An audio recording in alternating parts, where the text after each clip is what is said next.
इंद्र अपनी सभा में देवताओं से चर्चा कर रहे हैं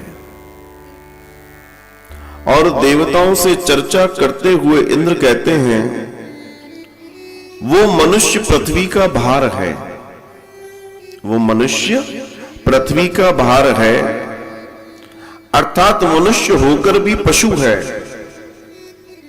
जो अपने जीवन में सत्संग और कथा नहीं सुनता। उसको भार बोल रहे हैं इंद्र देवता, वो भार ही है। क्योंकि जिसने अपने जीवन में आकर अर्थात मनुष्य योनि पाकर भी ईश्वर को न जाना, न जानने के लिए प्रेरित हुआ, न जिसने बनाया उसके लिए प्रेम अपने मन में रखा, तो वास्तविकता तो यही है, वो पशुता ही है।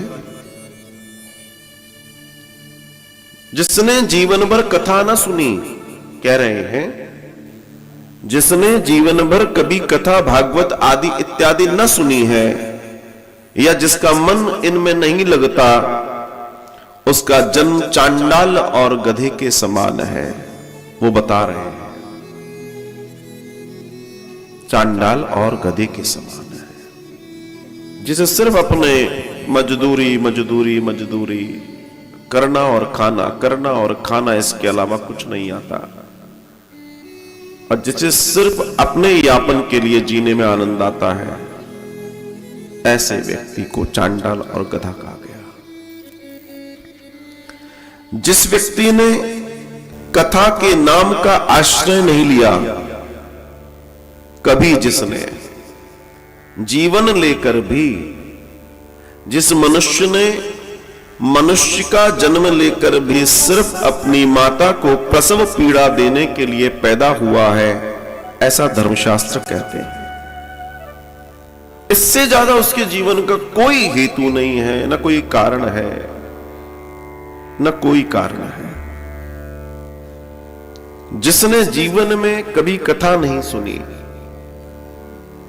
और नारायण के नाम का आश्रय नहीं लिया, ऐसा व्यक्ति जीवित ही मुर्दे के समान है, ऐसा शास्त्र कह रहे हैं। ऐसा व्यक्ति जीवित ही मुर्दे के समान है।